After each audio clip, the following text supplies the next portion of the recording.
Diabetes അഥവാ പ്രമേഹം എന്നുള്ളത് സാധാരണയായി കാണപ്പെടുന്ന ഒരു ജീവിതശൈലി രോഗമാണ്.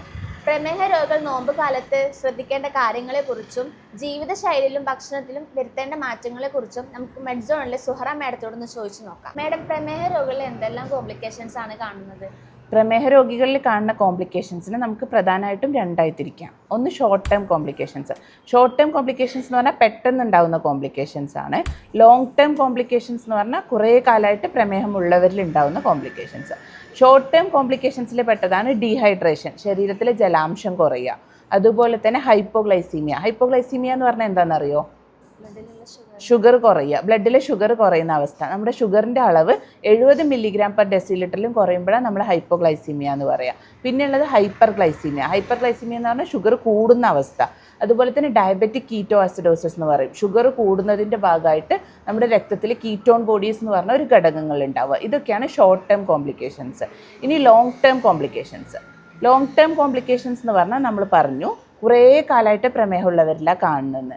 കേട്ടിട്ടുണ്ടോ? പ്രമേഹം കണ്ണിനെ ബാധിക്കുന്ന അവസ്ഥയുണ്ട്, ഡയബറ്റിക് റെറ്റിനോപ്പതി എന്ന് പറയും. അതുപോലെ പ്രമേഹം കാലിനെ ബാധിക്കുന്ന അവസ്ഥ, ഞരമ്പുകളെയൊക്കെ ഡയബറ്റിക് ന്യൂറോപ്പതി എന്ന് പറയും. കിഡ്നീനെ ബാധിക്കുന്ന അവസ്ഥ ഡയബറ്റിക് നെഫ്രോപ്പതി എന്ന് പറയും. ഇതൊക്കെ കുറേ കാലമായിട്ട് പ്രമേഹമുള്ളവരിലും അതുപോലെ കൺട്രോൾഡ് അല്ലാത്ത പ്രമേഹമുള്ളവരിൽ കൂടുതലായിട്ട് രക്തത്തിലെ ഷുഗറിൻ്റെ അളവ് കൂടുതലായിട്ട് നിൽക്കുന്നവരിലൊക്കെ കാണുന്ന കോംപ്ലിക്കേഷൻസ് ആണ്. മാഡം, ഈ നോമ്പ് എടുക്കുന്നവരിൽ ഇങ്ങനത്തെ കോംപ്ലിക്കേഷൻസ് ഒക്കെ കാണാറുണ്ടോ?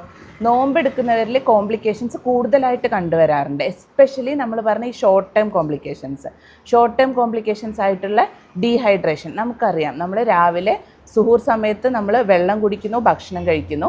അതിനുശേഷം നമ്മൾ ഭക്ഷണം കഴിക്കുന്നത് നമ്മുടെ ഇഫ്താർ സമയത്താണ്. അതുപോലെ വെള്ളം കുടിക്കുന്നത് ഇഫ്താർ സമയത്താണ്. അപ്പോൾ കുറേ ഗ്യാപ്പ് വരുന്നുണ്ട്. ഒരു 12 മണിക്കൂർ മുതൽ 14 മണിക്കൂർ വരെ നമ്മളൊന്നും കഴിക്കുന്നില്ലല്ലോ. ഇതിൻ്റെ ഭാഗമായിട്ട് നമുക്ക് ഡീഹൈഡ്രേഷൻ വരാം. വെള്ളം കുടിക്കുന്നില്ല, ഭക്ഷണം കഴിക്കുന്നില്ല. ഇതിൻ്റെ ഭാഗമായിട്ട് ഡീഹൈഡ്രേഷൻ വരാം. അതുപോലെ തന്നെ ഹൈപ്പോഗ്ലൈസീമിയ, ഷുഗർ കുറയാം. നോമ്പെടുക്കുന്നവരുടെ ഷുഗർ കുറഞ്ഞു പോകും, എസ്പെഷ്യലി പ്രമേഹ രോഗികളുടെ. അതുപോലെ ഹൈപ്പർ ഗ്ലൈസീമിക് എപ്പിസോഡും വരാം. കാരണം എന്താ വെച്ചാൽ നമ്മൾ കുറേ സമയം ഭക്ഷണം കഴിക്കാതെ പിന്നെ ഇഫ്താർ സമയത്ത് നമ്മൾ കിട്ടിയതൊക്കെ കഴിക്കും.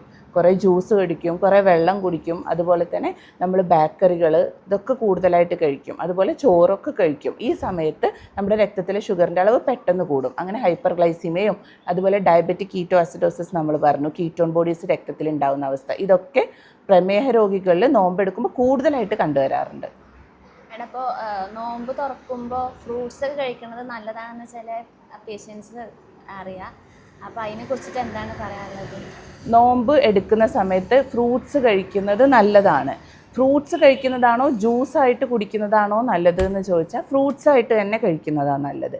അതെന്തുകൊണ്ടാണെന്ന് വെച്ചാൽ നമുക്കറിയാം, നമ്മൾ ജ്യൂസ് ഉണ്ടാക്കുന്ന സമയത്ത് നമ്മൾ ഈ പഴം അടിക്കുന്നു, അതിൻ്റെ കൂടെ തന്നെ നമ്മൾ കൂടുതൽ പാലൊഴിക്കും, ഒരു 4-5 സ്പൂണ് പഞ്ചസാര ഇടും. അപ്പോൾ കൂടുതൽ പഞ്ചസാരയൊക്കെ നമ്മൾ കൂടുതലായിട്ട് ഉപയോഗിക്കുന്നുണ്ട് നമ്മൾ ജ്യൂസാക്കി ഉപയോഗിക്കുമ്പോൾ. അപ്പോൾ പെട്ടെന്ന് നമ്മൾ ഒരു ജ്യൂസ് കുടിച്ചാൽ പെട്ടെന്ന് രക്തത്തിലെ ഷുഗറിൻ്റെ അളവ് കൂടാനുള്ള സാധ്യതയുണ്ട്. അതുകൊണ്ടാണ് പ്രമേഹ രോഗികൾ ഒരു കാരണവശാലും ജ്യൂസ് കുടിക്കരുത്, ഫ്രൂട്ട്സ് തന്നെ കഴിക്കണം എന്ന് പറയുന്നത്. ഇനി നമ്മൾ കൂടുതലായിട്ട് ആളുകളൊക്കെ ഇപ്പോൾ ഈ വാങ്ങുന്ന ജ്യൂസുകളുണ്ട്, ട്രോപ്പിക്കാന, ഫ്രൂട്ടി, അങ്ങനത്തെ ജ്യൂസുകളൊക്കെ ഉണ്ടല്ലോ. ഇതൊക്കെ കൂടുതലായിട്ട് കഴിക്കുമ്പോൾ എന്താ വെച്ചാൽ ഇതിൻ്റെ അകത്ത് പഴത്തിൻ്റെ അളവ് വളരെ കുറവുമാണ്, പഞ്ചസാരയുടെ അളവും കെമിക്കൽസൊക്കെ ഒരുപാട് കൂടുതലുമാണ്. അപ്പോൾ ഒരു കാരണവശാലും നോമ്പ് തുറന്നാൽ നമ്മൾ ഈ വാങ്ങിയ ജ്യൂസുകൾ കുടിക്കരുത്, അല്ലാത്ത ജ്യൂസുകളും പരമാവധി ഒഴിവാക്കുക. ഇനി ഇത് മാത്രമല്ല, ജ്യൂസ് ഉണ്ടാക്കുന്ന സമയത്ത് നമ്മളത് അരിക്കും അല്ലേ? അരിക്കുന്ന സമയത്ത് അതിൻ്റെ അകത്ത് ഫൈബേഴ്സ് എന്ന് കേട്ടിട്ടുണ്ടല്ലോ, നാരുകൾ, അതൊക്കെ നമ്മൾ അരിച്ച് കളയും. അപ്പോൾ എന്താ ഉണ്ടാവുക വെച്ചാൽ നമുക്ക് ഗുണമുള്ള സാധനമാണ് ഈ ഫൈബേഴ്സ് അല്ലെങ്കിൽ നാരുകൾ. അത് നമ്മൾ അരിച്ച് കളയുമ്പോൾ ഈ നാരുകൾ നമ്മുടെ ദഹന വ്യവസ്ഥക്കൊക്കെ വളരെ നല്ലതായിട്ടുള്ള ഘടകങ്ങളാണ്. അപ്പോൾ നമ്മൾ അരിച്ച് കളയുമ്പോൾ നമുക്ക് വേണ്ടത് നഷ്ടപ്പെടും ചെയ്യും, വേണ്ടാത്ത കുറേ ഘടകങ്ങൾ ജ്യൂസാക്കുമ്പോൾ കൂടും ചെയ്യും. അതുകൊണ്ട് ജ്യൂസ് ഉപയോഗിക്കാതിരിക്കുക, പരമാവധി പഴങ്ങളായിട്ട് തന്നെ കഴിക്കുക. ഇനി പ്രമേഹ രോഗികൾ പഴങ്ങൾ കഴിക്കുമ്പോൾ വേറൊരു കാര്യം കൂടി ശ്രദ്ധിക്കണം. പഞ്ചസാരയുടെ അളവ് കുറഞ്ഞ പഴങ്ങളുണ്ട്, ലോ ഗ്ലൈസീമിക് ഇൻഡെക്സ് എന്ന് പറയും. പഞ്ചസാരയുടെ അളവ് കുറഞ്ഞ് രക്തത്തിലെ ഷുഗറിൻ്റെ അളവ് പെട്ടെന്ന് കൂട്ടാത്ത പഴങ്ങളായിട്ടുള്ള ആപ്പിള്, അനാറ്, പേരക്ക, ഇതൊക്കെ നോമ്പ് തുറന്നാൽ ഒന്ന് തന്നെ കഴിക്കാം, കുഴപ്പമില്ല. എന്നാൽ നമ്മുടെ നാട്ടിൽ കിട്ടുന്ന ചക്കയും മാങ്ങയൊക്കെ ഉണ്ടല്ലോ, അതിലൊക്കെ ഷുഗറിൻ്റെ കണ്ടൻറ്റ് കൂടുതലാണെന്ന് നമ്മൾ പറയാം. ഷുഗറിൻ്റെ കണ്ടൻറ്റ് കൂടുതലാണ്, അതുപോലെ തന്നെ ഗ്ലൈസീമിക് ഇൻഡെക്സും കൂടുതലാണ്, പെട്ടെന്ന് രക്തത്തിലെ ഷുഗറിൻ്റെ അളവ് കൂട്ടും. അപ്പോൾ അങ്ങനത്തെ പഴങ്ങളൊക്കെ നമ്മളൊരു ലിമിറ്റിൽ കഴിക്കുക, 1-2 കഷ്ണങ്ങൾ കഴിക്കുക. എന്നാൽ ഗ്ലൈസീമിക് ഇൻഡെക്സ് കുറഞ്ഞ പഴങ്ങളായിട്ടുള്ള ആപ്പിളോ അനാറോ പേരയ്ക്കൊക്കെ നോമ്പ് തുറന്നാൽ നമുക്ക് ഒരെണ്ണം തന്നെ കഴിക്കുക, കുഴപ്പമില്ല. മനസ്സിലായോ? പിന്നെ ഈ മരുന്നുകളൊക്കെ നമ്മൾ കഴിക്കുന്നുണ്ടല്ലോ, ഈ ഉച്ചക്കും ഒക്കെ കഴിക്കുന്ന മരുന്നുകൾ എങ്ങനെയാണ് ഈ നോമ്പ് സമയത്ത് നമുക്ക് കഴിക്കാം? നമ്മൾ ഷുഗറിൻ്റെ മരുന്നുകൾ ആണെങ്കിലും നമ്മൾ സാധാരണ നമ്മൾ ജീവിതശൈലി രോഗങ്ങൾക്ക് കഴിക്കുന്ന മരുന്നുകളുണ്ടല്ലോ, തൈറോയിഡിൻ്റെ മരുന്നുകൾ, കൊളസ്ട്രോളിൻ്റെ മരുന്നുകൾ, അതുപോലെ തന്നെ പ്രഷറിൻ്റെ മരുന്നുകൾ, ഈ മരുന്നുകളിലും സാധാരണ ഒരു മാറ്റവും വരുത്തേണ്ട ആവശ്യം വരാറില്ല. എന്നാൽ പ്രമേഹ രോഗത്തിന് കഴിക്കുന്ന മരുന്നുകളിൽ, എസ്പെഷ്യലി പ്രമേഹം ഒരുപാടുള്ളവരിൽ, പ്രമേഹത്തിൻ്റെ ഷുഗറിൻ്റെ അളവ് ഒരുപാട് കൂടുതലുള്ളവർ, അതുപോലെ തന്നെ ഇൻസുലിൻ ഒരുപാട് ഹയർ ഡോസിൽ എടുക്കുന്ന ആളുകളൊക്കെ ആണെങ്കിൽ നമുക്ക് മരുന്നിൻ്റെ ഡോസ് അഡ്ജസ്റ്റ് ചെയ്യേണ്ടി വരും.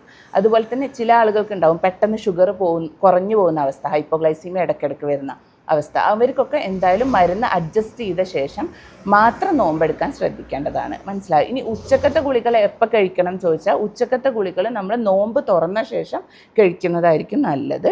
ഇതും ഡോക്ടറെ കണ്ട് ആ മരുന്ന് എന്തെങ്കിലും അഡ്ജസ്റ്റ് ചെയ്യണോ എന്ന് നോക്കിയ ശേഷം മാത്രം ഇങ്ങനെ ചെയ്യുക. ഇൻസുലിൻ്റെ കാര്യത്തിൽ എന്താണ് പറയാനുള്ളത്? ഇൻസുലിൻ എങ്ങനെ എടുക്കണം? ഇൻസുലിൻ്റെ കാര്യം മരുന്നുകളുടെ കാര്യം തന്നെ ഞാൻ പറഞ്ഞത്.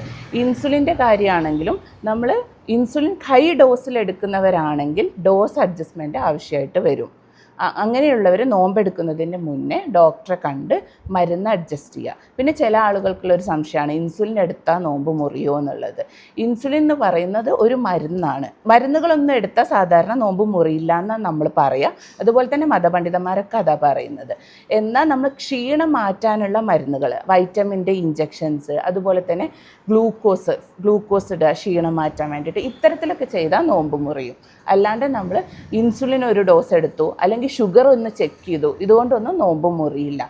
എസ്പെഷ്യലി പ്രമേഹ രോഗികൾ നോമ്പെടുക്കുമ്പോൾ 2 or 3 പ്രാവശ്യമെങ്കിലും വീട്ടിൽ ഗ്ലൂക്കോമീറ്റർ വെച്ച് ഷുഗർ ചെക്ക് ചെയ്യണം എന്നാണ് നമ്മൾ പറയുക. എന്തെങ്കിലും കാരണവശാൽ പെട്ടെന്ന് ക്ഷീണം വരെയോ വിയർക്കുകയോ അങ്ങനെ എന്തെങ്കിലും ഉണ്ടായാൽ എന്തായാലും ഷുഗർ ചെക്ക് ചെയ്തിരിക്കണം. ഷുഗറിൻ്റെ അളവ് ഒരു 70 മില്ലിഗ്രാമിലും കുറവാണെങ്കിൽ ഒരു കാരണവശാലും നോമ്പ് കണ്ടിന്യൂ ചെയ്യരുത്.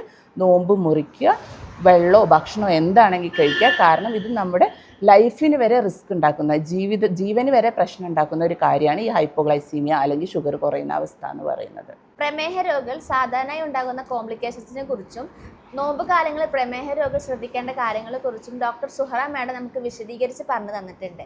ഈ കാര്യങ്ങൾ ധാരാളം ആളുകളിലേക്ക് ഷെയർ ചെയ്തത് എത്തിക്കുക. ഇതിൽ എന്തെങ്കിലും നിങ്ങൾക്ക് സംശയം ഉണ്ടെങ്കിൽ കമൻറ്റ് ബോക്സിൽ രേഖപ്പെടുത്തുക.